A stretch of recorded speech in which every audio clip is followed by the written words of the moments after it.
Excellency, Prime Ministers, Ministers, and fellow diplomats, ladies and gentlemen, to those with us in Zoom and to the Bervann member watching on the Bervann private broadcast, welcome to the second edition of the Bervann Global Investment Forum, the platform where we regroup every month to exchange on challenges looming over our industry and tackle the market's most attractive opportunities.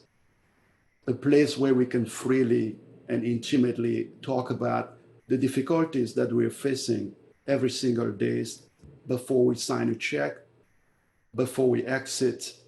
Bervann helps unsophisticated sovereign wealth funds to join elite transactions led by sophisticated institutional investors and large family offices.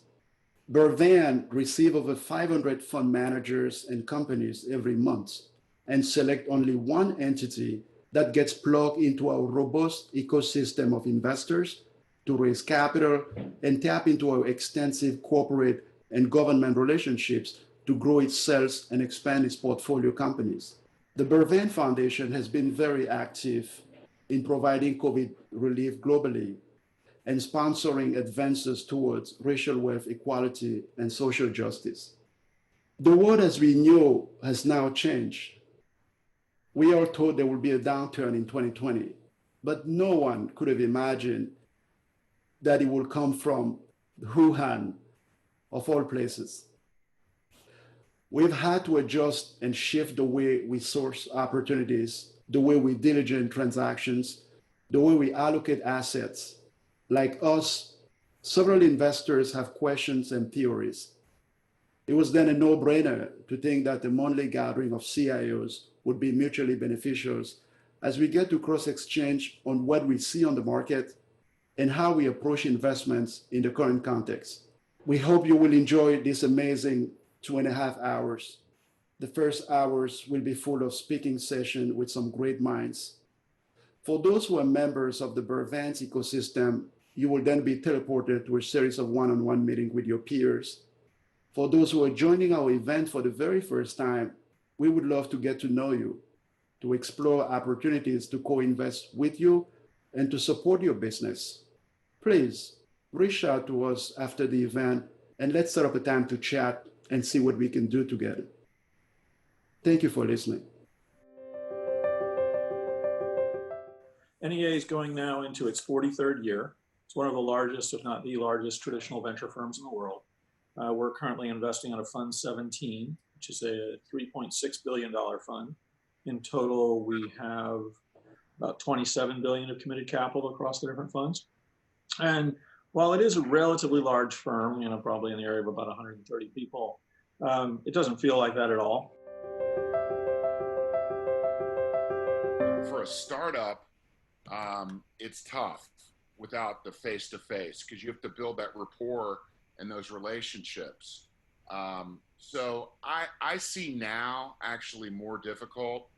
Now, the only caveat to that would be that the digital tsunami that's happened in the last 7 months or whatever it is from when COVID really hit in earnest, has just been unbelievable.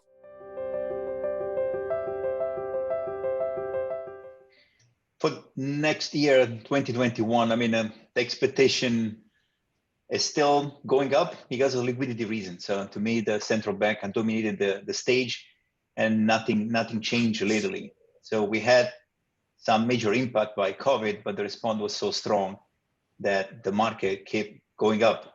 And we know that there's been a lot of differentiation within the market, within the, picking the winner and the loser.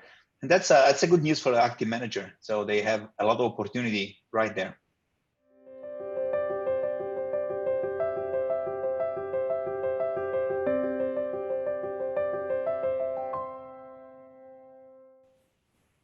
I think it's changing slowly. So the big asset manager are moving into this private market, and we know. Allianz Global Investors did it themselves, incorporating some of the external team for private equity within the asset management company.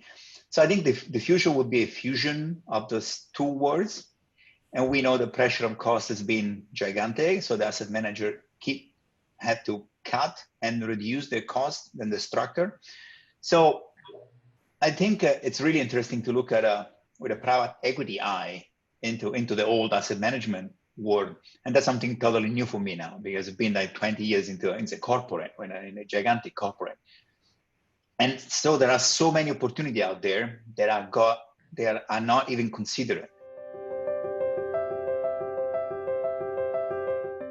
I really try to make this a book timely, so it has a certain background of the China-U.S. tension. But overall, this book is about the global sovereign funds emerging as the frontier investors of the current finance world, and these new players becoming the new venture capitalists in the tech innovation world.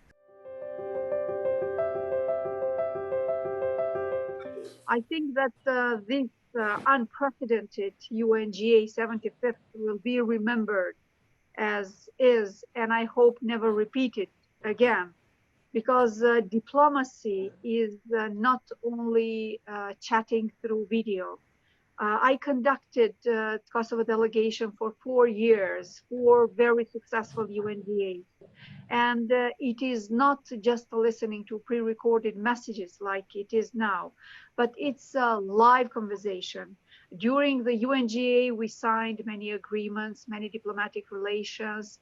We got and passed many messages, not secret messages, but messages that needed time.